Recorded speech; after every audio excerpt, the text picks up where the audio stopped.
안녕하십니까. 자, 기초인문과정 물권법 할 시간입니다. 물권법은 전체적으로 14문제가 출제가 된다고 그랬죠. 그중에서 이제 물권법 총론 부분에서는 3문제 내지 4문제가 출제가 되는데 그중에서 이 물권의 일반적 효력이라는 부분에 가면 물권적 청구권이라는 놈이 나옵니다. 그거 아주 중요하고요. 그다음에 물권의 변동이라고 해서 우리가 이제 민법 총칙에서 권리 변동이라는 걸 봤죠. 권리 변동은 권리의 취득 변경 소멸을 말하죠.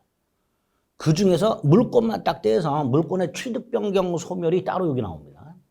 그 물권의 취득 변경 소멸 중에서 특히 부동산 물권. 우리가 부동산이 토지하고 건물이죠. 대표적인 게 토지 소유권, 건물 소유권 같은 것들인데 그런 것들이 변동이 되려면 즉 부동산 토지 소유권이나 건물 소유권 따위를 취득하거나 그게 변경이 되거나 소멸하려면 어떠한 원인에 의해서 그렇게 되는가? 어떻게 부동산 물권 변동과 관련된 것들. 요게 이제 거의 총론에서 핵심적인 내용이 됩니다.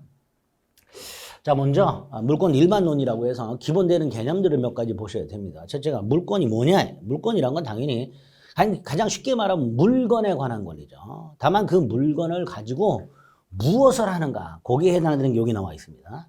물권이란 물건을 나와 있죠. 물건 현재 존재하고 특정돼 있다라고 돼 있는데 현재 존재하는 건 당연하죠. 현재 존재하는 물건만 내가 권리를 가질 수 있는 거죠. 특정이란 건 이제 다른 사람의 물건과 내 물건이 구별이 되어 있다 이런 뜻입니다. 독립도 마찬가지고 독립은 어떤 물건이 다른 사람 물건의 구성 부분이 아니다. 별개로 사고 팔 수 있다. 뭐 이런 의미로 이해하시면 됩니다. 그런 물건을 직접 지배한다고 돼 있죠. 여기서 이제 지배라는 건 쉽게 생각하세요. 사용, 수익, 처분하는 걸 줄여서 지배한다라고 생각하시면 돼요. 이런 걸 물권이라고 부르게 됩니다. 독점적이죠. 내 물건은 나만 사용 수익하죠. 절대적이죠. 이 절대적이란 말은 누구에게나 주장할 수 있다 이런 뜻입니다. 내가 어떤 물건에 대해서 소유권을 갖고 있으면 이건 내 거다라는 것을 누구에게나 주장할 수 있죠. 지구상에 있는 그 누구에게도 주장이 가능합니다. 그걸 절대적이라고 하죠. 관념적이라는 건 현재 물건이 내 손아귀에 없어도 집에 두고 왔어요. 그것도 내 물건이죠. 즉 현실적으로 지배하지 않는 것을 관념적이라고 하게 됩니다.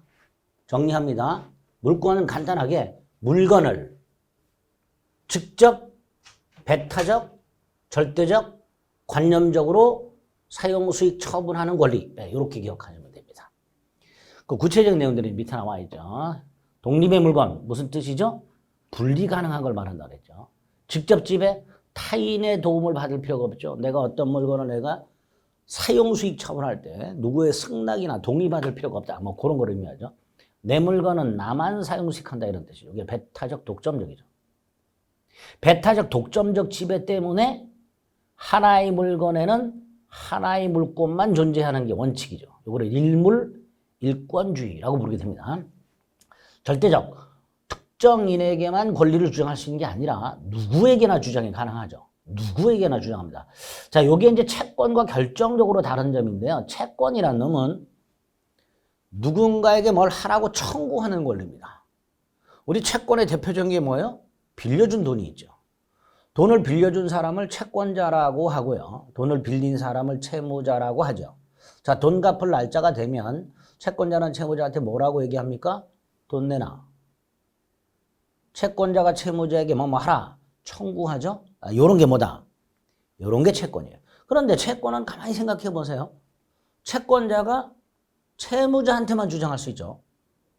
갑이 을에게 돈을 빌려줬어요.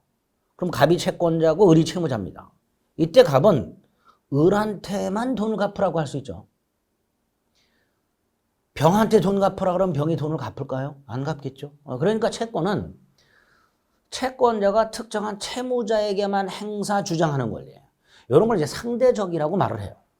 반대로 물권은 누구에게나 주장 가능하죠. 그래서 절대적이라고 부르게 됩니다. 꼭 절대적이란 말과 관련해서 채권과 물권을 좀 구별해 둘 필요가 있습니다. 관념적이라는 것도 말씀드렸죠. 현재 내 손아귀에 없어요. 내 몸에 지니고 있질 않아. 집에 두고 왔어. 그래도 내 거죠. 그런 걸 관념적 권리라고 하게 됩니다. 채권과 비교가 되어 있는데 채권과 비교해서 딱 하나만 좀 일단 입문 과정에서는 기억합니다. 아까 말씀드렸듯이 절대적이란 말. 물권은 누구에게나 주장이 가능하다. 그러나 채권은 특정한 채무자에게만 행사할 수 있다. 그럼 채권은 특정한 채무자에게만 행사할 수 있으니까, 주장할 수 있으니까 그 채무자가 아닌 제3자에 대해서는 주장을 못하죠. 요거를 법에서는 대항력이 없다 이렇게 말을 합니다. 기억해 두세요. 인문과정에서 대항력이 없다. 그러니까 상대적 권리는 대항력이 없는 게 원칙입니다. 그렇게만 일단 기억을 해 두시면 되겠습니다. 물건에 관한 권리죠. 그걸 대물권 이렇게 부르겠죠. 자, 두 번째 물권의 객체. 자, 물권의 객체, 어떤 권리의 객체라고 하면 무슨 권은 무엇을 뭐뭐하는 권리 이렇게 말을 하겠죠. 권리라는 게 무슨 권은 무엇을 뭐뭐하는 권리라고 할 텐데 이때요 무엇을에 해당되는 거 요게 권리 목적이에요. 그럼 물권은 아까 뭐랬죠? 물권은 물건을 지배하는 권리죠. 그러니까 객체가 뭐예요? 물건이죠.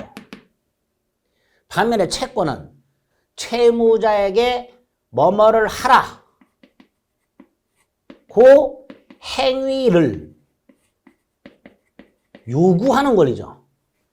돈을 갚아라 라고 어떤 행위를 요구하는 권리예요. 이때요 뭐뭐 하라는 요 행위, 돈을 갚는 거, 이걸 이제 급부라고 합니다. 채권은 보통 급부 청구권이라고도 하죠. 그러면 물권의 객체는 물건이 되는 거고요. 채권의 객체는 뭐가 되는 거예요? 채무자의 급부. 이게 채권의 객체가 되겠죠.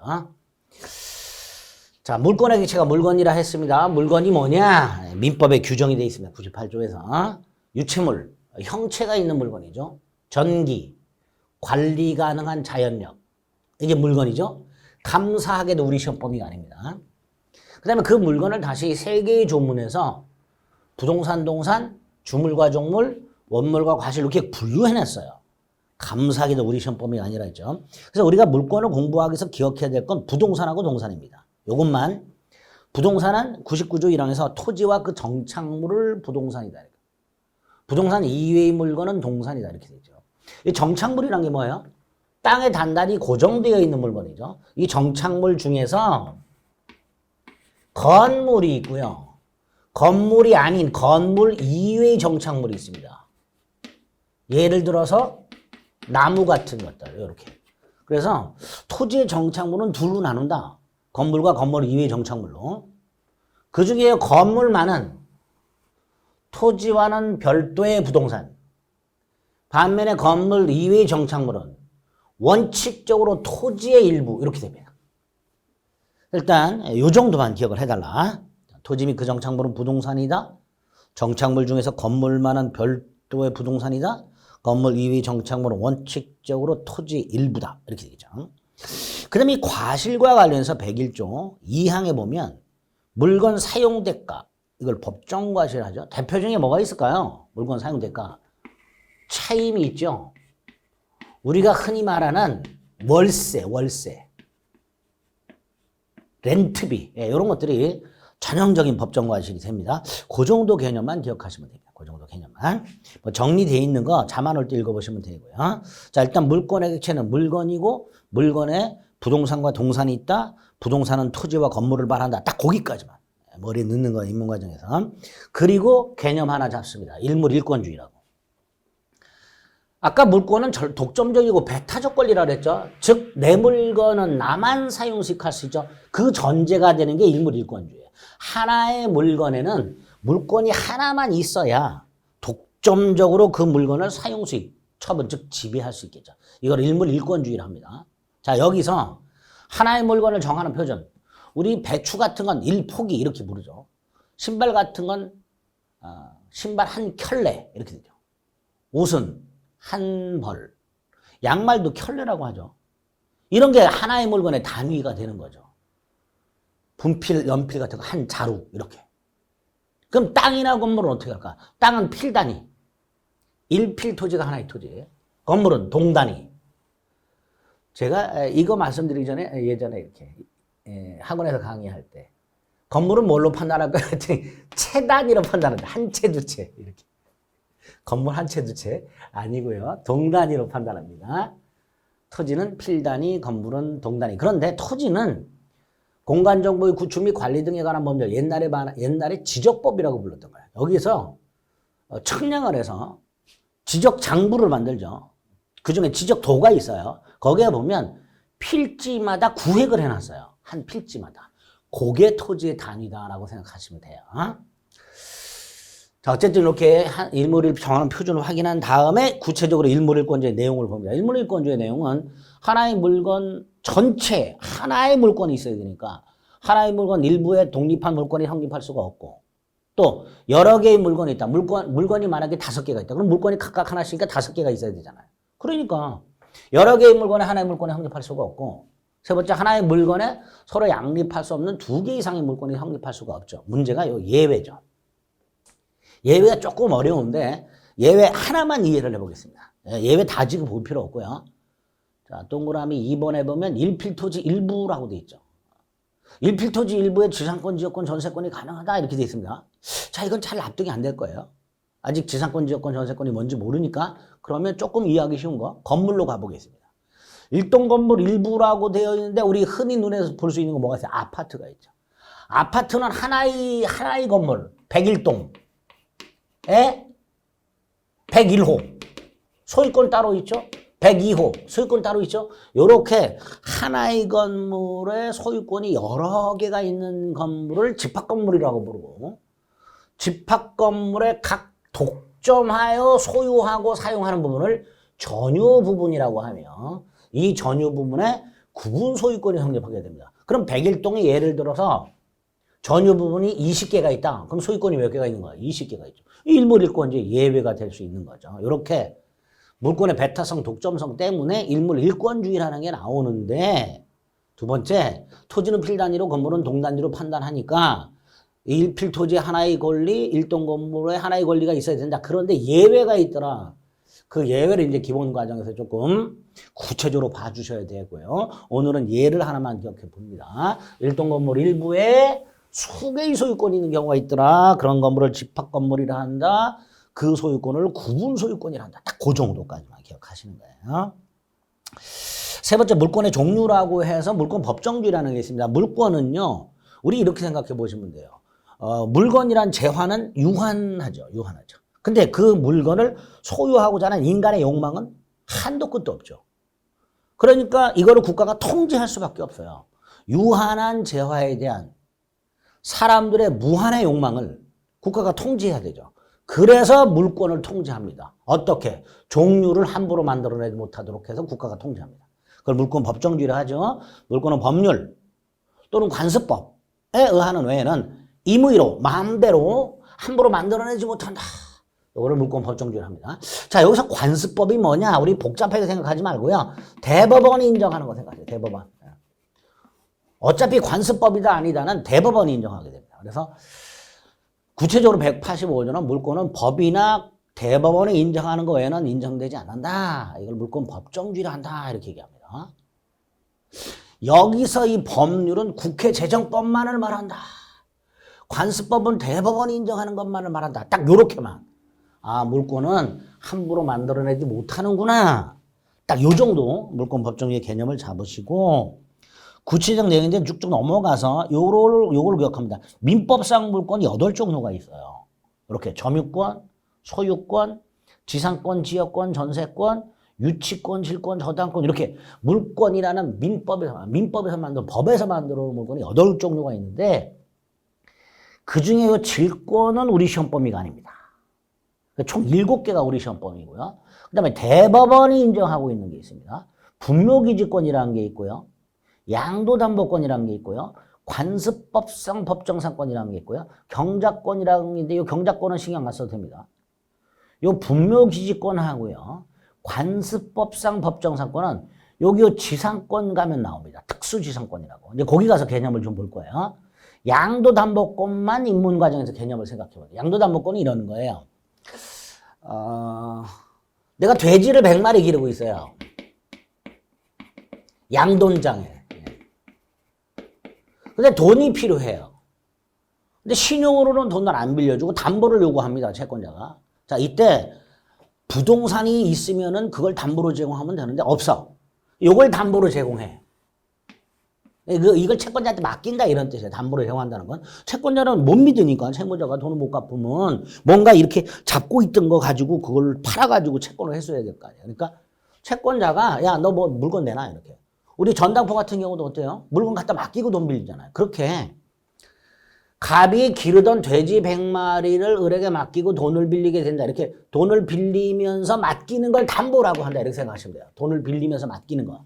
채무자가 돈을 빌리면서 채권자한테 물건을 갖다 맡기는 걸 담보라고 하는데 전당포 같은 경우는 어때요? 다이아몬드 반지 같은 거, 밍크코트 같은 걸 전당포에 갖다 맡기고 그리고 돈을 빌리죠. 그런데 이 돼지 100마리는 다이아몬드 반지나 밍크코트처럼 전당포에다 갖다 맡기고 돈을 빌릴 수는 없죠. 갑이 그대로 돼지를 기르면서 돈을 빌려야 돼요.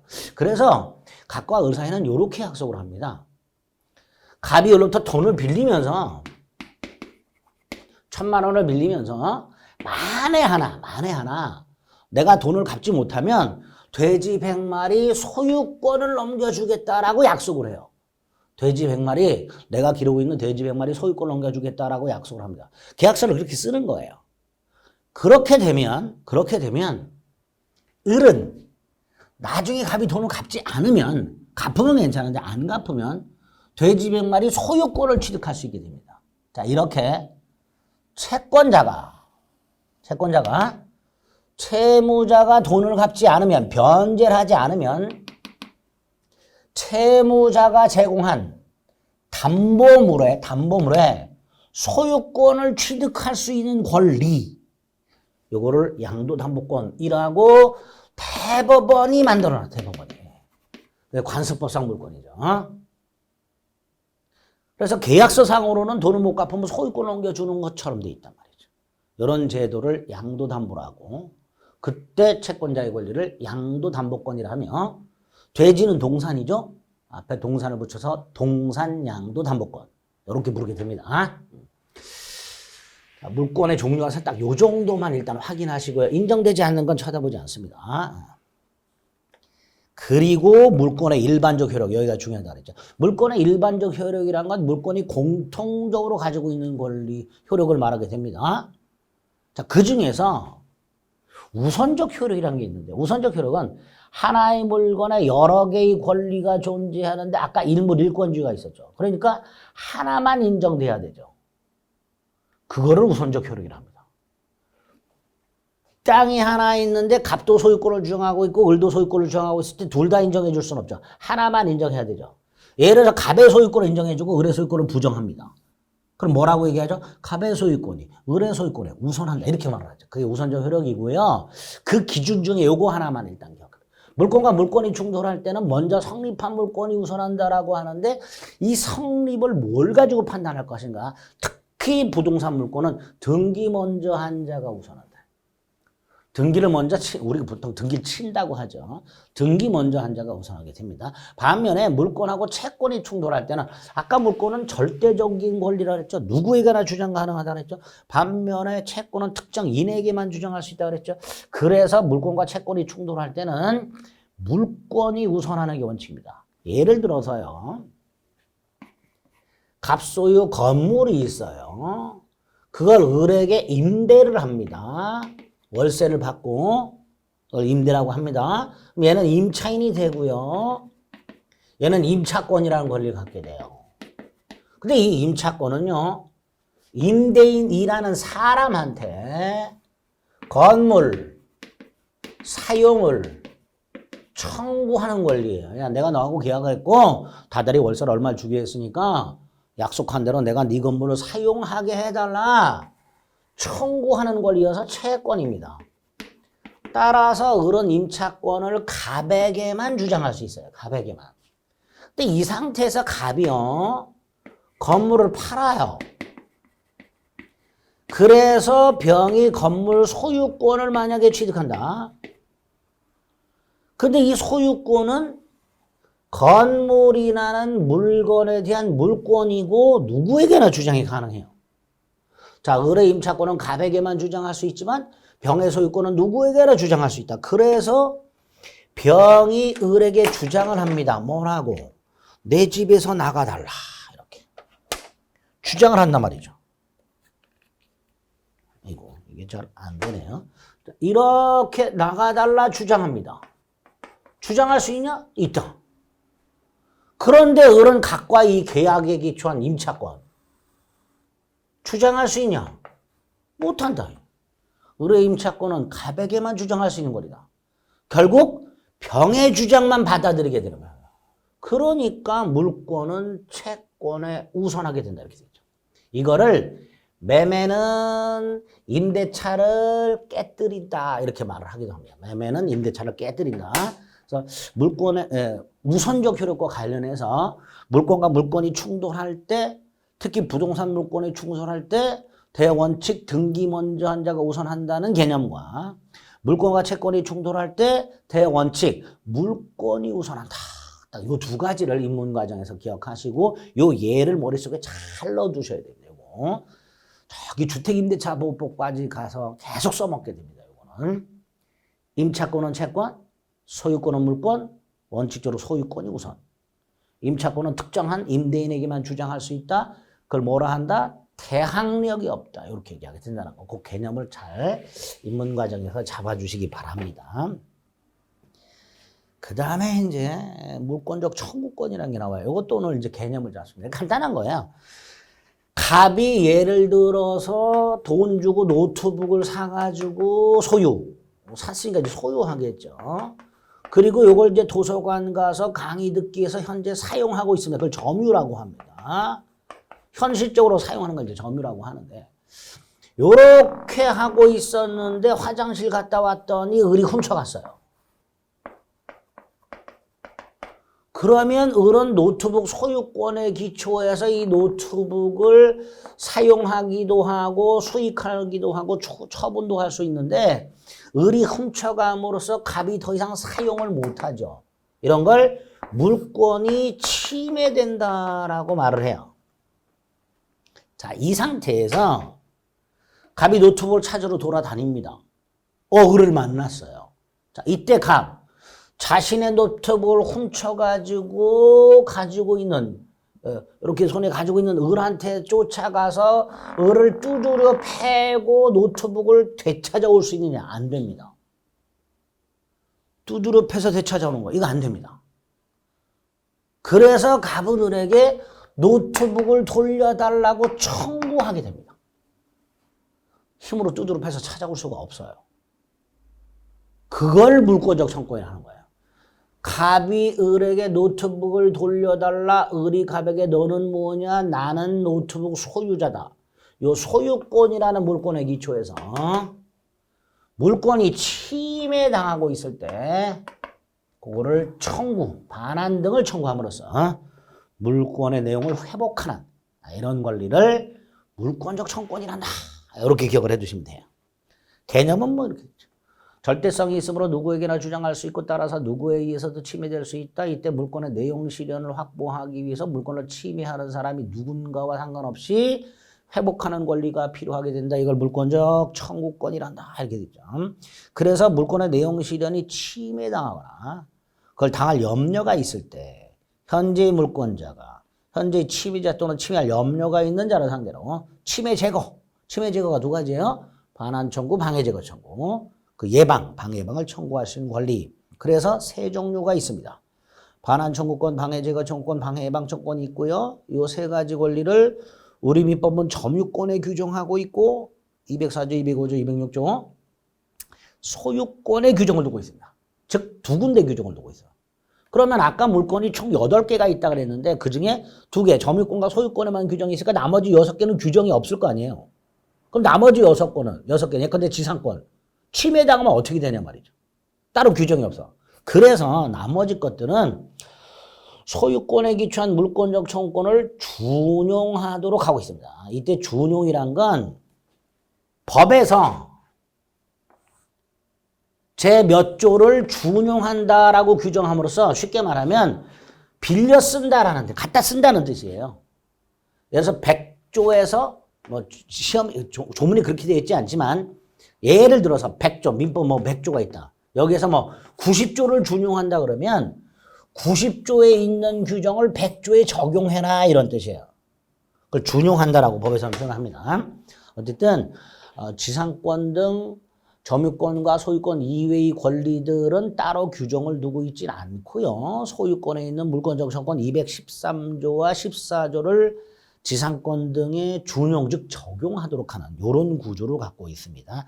딱 그렇게만 기억을 물권정신권 해두시면 됩니다. 자, 중요한 게 물권의 변동이라고 그랬죠. 물권의 변동은 물권이 누군가가 취득하거나 변경되거나 소멸하는 물권의 득실 변경을 말하죠. 그게 물권의 변동이죠. 그죠? 그 변동의 모습은 우리가 민법 총칙에서 이미 취득 변경 소멸이라는 게 있었죠. 그 원인도 두 개를 봤죠. 법률 행위. 행위자가 원한 대로. 법률 규정.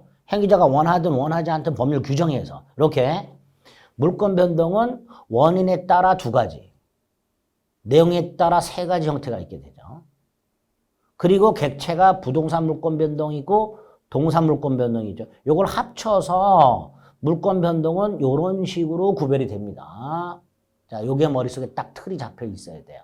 입문 과정에서는 법률 행위에 의한 부동산 물권 변동과 동산 물권 변동, 법률 규정에 의한 부동산 물권 변동과 동산 물권 변동 이렇게 나눠서 법률 행위, 매매 계약 등을 생각하시면 돼요. 자, 매매 계약 등을 통해서 부동산에 관한 소유권을 취득하려면 어떻게 하라고 돼 있어요? 등기하라고 돼 있죠. 그러니까 내가 부동산을 땅을 돈 주고 샀어요. 돈을 다 줬어요. 소유권 취득하려면 어떻게 된다? 등기를 넘겨봐야 된다. 등기는 또 뭐냐? 이따가 볼 겁니다. 나중에 봅니다. 등기는 간단하게 부동산에 대한 권리가 누구에게 있는가를 공적 장부에 기록해 놓은 걸 등기라고 합니다. 그래서 등기소 가서 등기부를 떼보면 무슨 부동산에 대한 등기부라는 게 마련이 되어 있고 거기에 소유권자가 누구 이렇게 기록이 되어 있어요. 그게 등기예요. 그걸 넘겨받아야지만 소유권을 취득하는 거예요. 반면에 법률 규정은 상속 생각하시면 되는데요. 상속 등의 경우에는 등기 없이 권리를 취득하게 됩니다. 요 예외는 생각하지 마시고요. 등기해야 처벌할 수 있다는 생각하지 마시고 입문 과정에서 딱 두 가지만 기억하는 거예요. 부동산 물권 변동과 관련해서 매매 등을 통한 경우에 소유권 취득하려면 반드시 등기를 해라. 상속 등을 통해서 소유권을 취득하는 건 등기가 필요 없다. 딱 이렇게 두 가지 형태가 있더라. 동사는 신경 쓰지 마시고요. 부동산 물권 변동만 딱 머릿속에 세팅을 해주세요. 그렇게 물권이 변동되는 걸 외부에 알리는 것을 공시라고 합니다. 공시. 우리 책 같은 거 사면 겉에다 이름 쓰잖아요. 이름 왜 써요? 이 책은 내 거다라는 걸 알리는 거죠. 그런 게 공시예요. 자, 법적으로 마련되어 있는 거 특히 부동산은 등기를 통해서 공시하도록 하고 있습니다. 부동산은 등기를 통해서 공시하도록 하고 있더라. 명인 방법은 나중에 볼 것이고요. 자, 공시의 원칙이 있습니다. 공시하라가 공시의 원칙이죠. 물권 변동을 알리도록 외부에 나타내는 걸 공시라 하고요. 그걸 꼭 하라는 걸 공시의 원칙이라고 하죠. 그래서 아까 뭐라 그랬어요? 186조 매매 등을 통해서 소유권을 취득했으면 공시해야 되나? 공시해야 되죠. 왜? 등기해야 효력이 생긴다라고 되어 있잖아요. 그게 공시의 원칙이라고 생각하시면 돼요.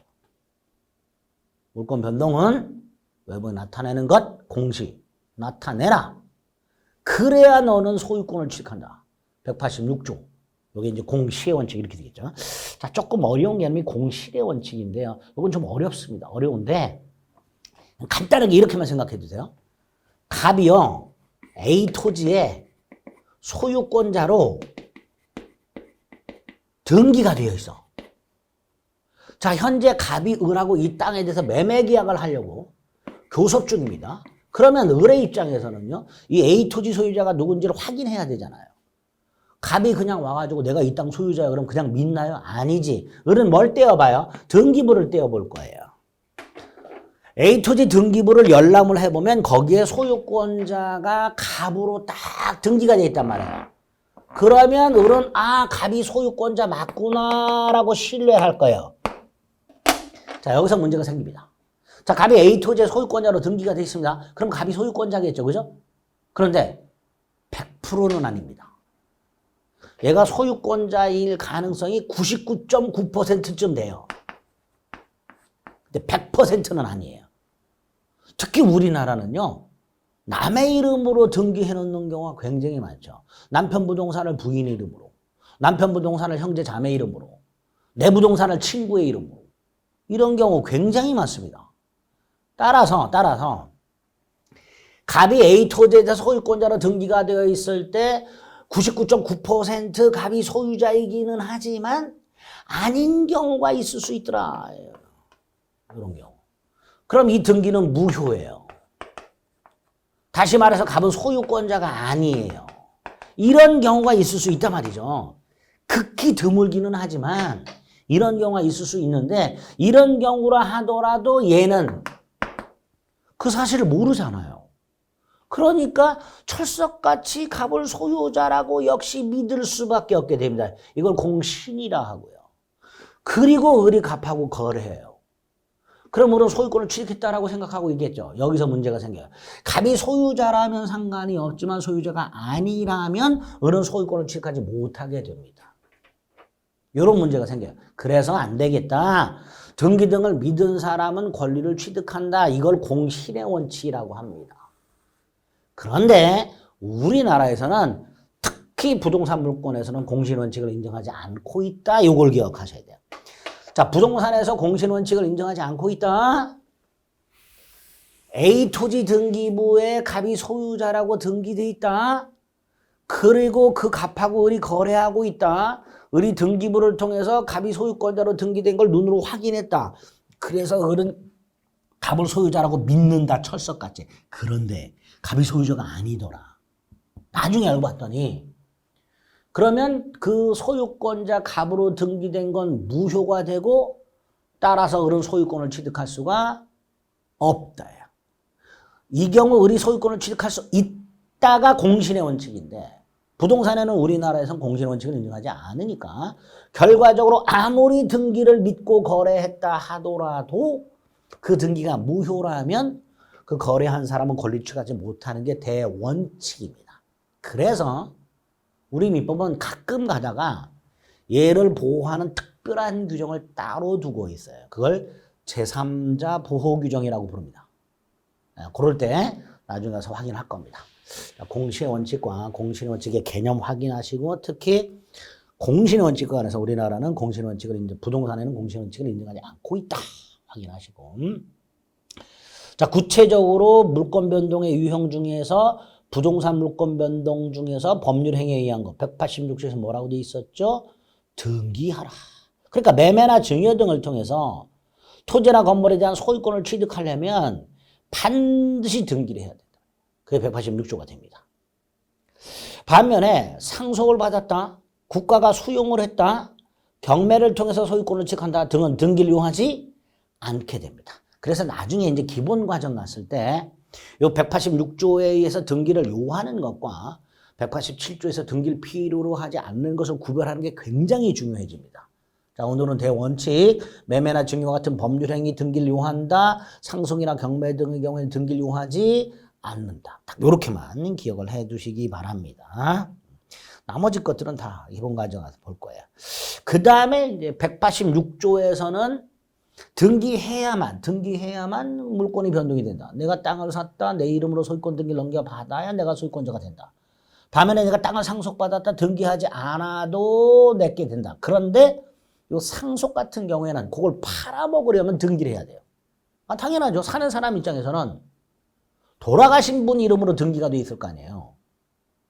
그러니까 안 믿는단 말이죠. 그러니까 상속받은 사람이 아이고 아버님 돌아가셨고 등기는 아버님 이름으로 돼 있지만 내가 상속을 받았다. 그러니까 그걸 믿게 하려면 내 이름으로 등기를 하고 팔아야 되겠죠.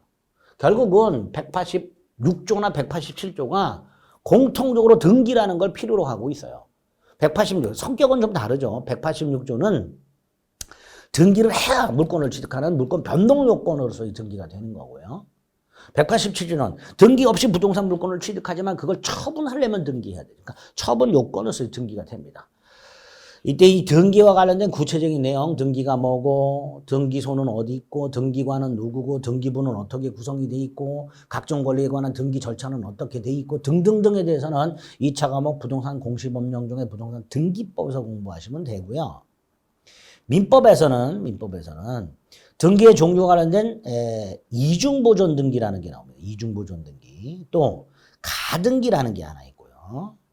그 다음에 중간생략 등기의 문제가 있고요. 그리고 등기 청구권이라는 게 나오고요. 마지막으로 등기의 추정력이라는 게 나옵니다. 이런 것들이 문제가 되는데 구체적인 내용들은 나중에 보고 요거 하나만 좀 생각을 해봅니다. 민법에서 이런 게 왜 문제가 되는가? 우리 중간생략 등기는 민법 총칙에서 단속 규정에서도 한번 봤죠. A 토지가 갑에서 을로, 을에서 병으로 순차 매도가 되었을 때 을은 자기의 이름으로 소유권 이전 등기하면서 취등록세를 내고 그다음에 팔아먹은 다음에 등기를 넘겨주고 양도소득세를 낸다 그랬죠. 그러니까 등기가 이렇게 순차 넘어가야 되죠. 그런데 을이 세금을 떼먹으려고 미등기 전매를 한다 그랬죠.